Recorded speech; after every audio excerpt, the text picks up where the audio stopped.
وصحابک یا حبیب اللہ۔ اللہ کریم نے قرآن پاک میں اپنے پیارے حبیب کریم رؤوف الرحیم علیہ الصلاۃ والتسلیم کی ذات بابرکات کی خوبیاں مختلف پیرایوں کے اندر بیان فرمائی ہیں۔ انہی میں سے جان عالم علیہ السلام کے اوصاف کو بیان کرتے ہوئے ارشاد فرمایا، اِنَّا أَرْسَلْنَاكَ شَاهِدًا وَمُبَشِّرًا وَنَذِيرًا، بے شک ہم نے آپ کو حاضر و ناظر بنا کر بھیجا، مبشر بنا کر بھیجا۔ مبشر کہتے ہیں خوشخبری سنانے والے کو۔ کس کو کہتے ہیں؟ خوشخبری سنانے والے کو مبشر کہتے ہیں۔ جناب شاہ صاحب اہلا و سہلا، خوشخبری سنانے والا بنا کر بھیجا۔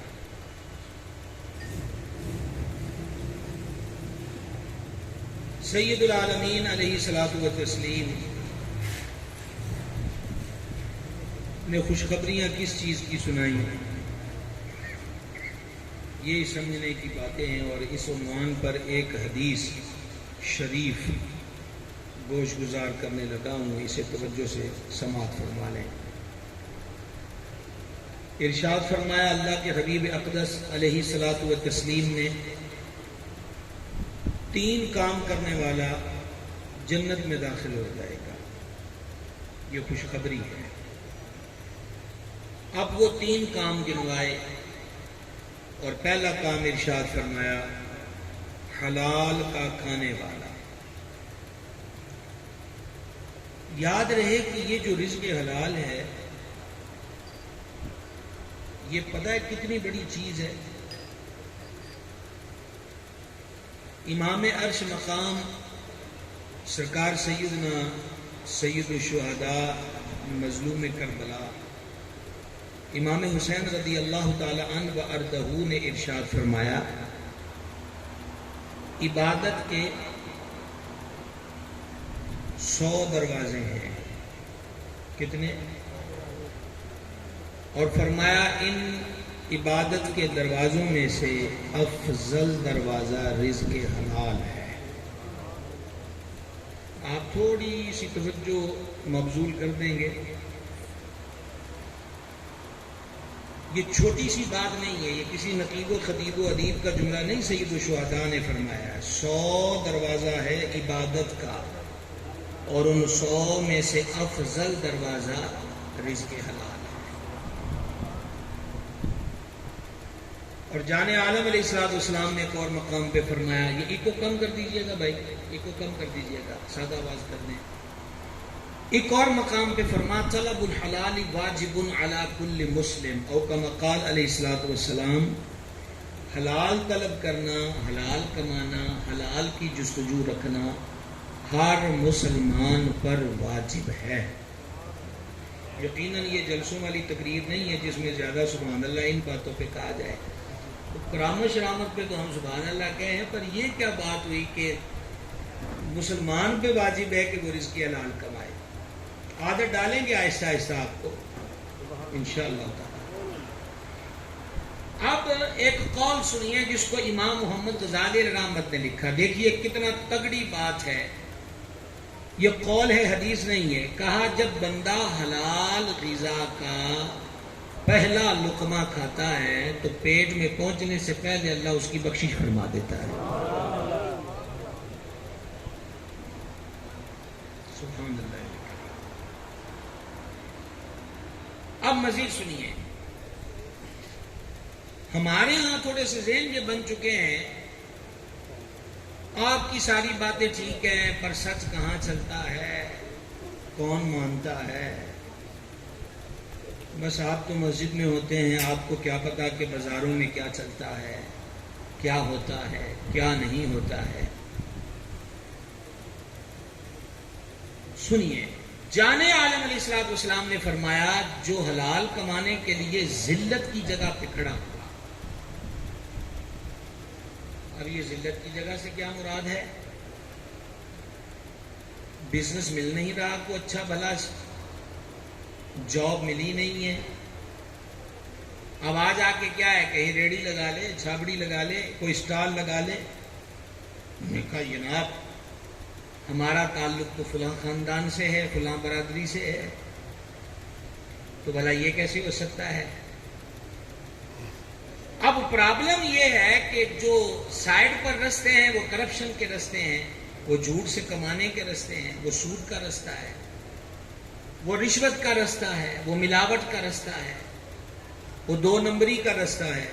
پرابلم یہ ہے، اور یہاں پر کھڑے ہوں تو زیادہ سے زیادہ کوئی یہی کہہ دے گا کہ غریب ماتر کھڑا ہے، پر وہ جو ذلت کی جگہ پہ حلال کمانے کے لیے کھڑا ہے، رب کے حبیب اقدس علیہ الصلوۃ والسلام نے فرمایا اللہ کے نزدیک وہ مجاہد فی سبیل اللہ کی طرح ہے۔ آواز نہیں آئی آپ سب کی؟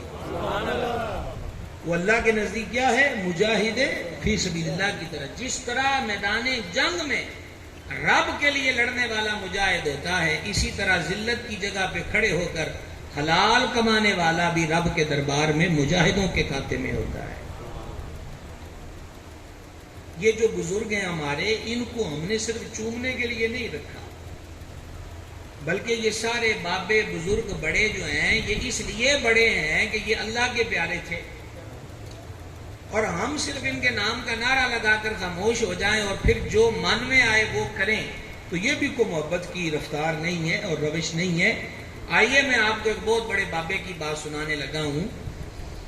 یہ ہے مدائن کا شہر، مدائن، ہم 2 بار حاضر ہوئے مدائن میں۔ مدائن کے اندر یہ جس طرح آپ کہتے ہیں نا بلٹیاں آتی ہیں ایک اڈے پر، تو وہاں سے پھر آگے سامان بازاروں میں جاتا ہے، تو ایک آدمی اپنا سامان لے کر اس مین اڈے پر آیا اور اس نے ایک بابے کو کہا کہ یہ فلاں شاپ پر پہنچانی ہے تو تم پہنچا دو۔ میں نے کہا پہنچا دیں گے۔ تو بابے نے وہ 2 بورے اٹھائے، پیسے طے ہو گئے تھے۔ جیسے ہی وہ بابا بازار میں انٹر ہوا تو لوگ کھڑے ہو کر اس کو سلام کرنے لگ گئے، لیکن وہ بن کیا رہا ہے؟ مزدور، بوری اٹھائی ہوئی ہے۔ یہ جو تاجر تھا بڑا حیران ہوا کہ سارے بازار والے اس کو اٹھ کے سلام کیوں کر رہے ہیں، اور پھر اس نے کسی سے پوچھا کہ یہ کون ہے؟ انہوں نے کہا تجھے نہیں پتا، یہ مدائن کے گورنر رسول اقدس کے عظیم صحابی حضرت سیدنا سلمان فارسی ہیں رضی اللہ تعالی۔ بڑی کمزور آواز آئی پھر آپ کی، بڑا مشکل ہے دوڑن والی نہ گلا نہ گزارا کرنا، بڑا مشکل ہے۔ یہ مدائن کا گورنر ہے، مدائن کا گورنر۔ اور آپ کو ایک لطف کی مزید بات سناؤں، جب یہ کئی سال مدائن کی گورنری کر کے واپس مدینہ شریف آئے تو یہ دور تھا سرکار سیدنا فاروق اعظم رضی اللہ تعالی عنہ کا، تو آپ نے پہلے غور سے دیکھا کہ کئی سال کے بعد آیا ہے۔ جب آئے تو ان کی صورتحال یہ تھی کہ گدھے پر سوار گئے تھے، اسی گدھے پہ سوار ہو کر آئے، ایک قمیص اور تہمت تھی اور کندھے پر چادر تھی۔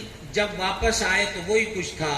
یہ منظر دیکھ کے فاروق اعظم سرکار نے باہیں کھول دیں، فرمایا میں روڈ پر اس لیے آیا تھا تاکہ دیکھوں کہ گورنر بننے کے بعد سلمان کے اصول تو نہیں بدلے، یہ کچھ ذات کے لیے کما کے تو نہیں لایا، پر تو نے دل خوش کر دیا ہے کہ جس طرح گیا تھا اسی طرح واپس آ گیا ہے۔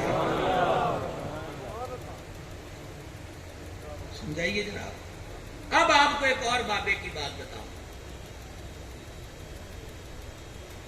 یہ ہے بغداد معلی، اور بغداد معلی میں چوٹی کا امام اور محدث اور فقیہ ہے حضرت امام احمد بن حنبل رحمت اللہ تعالی علیہ۔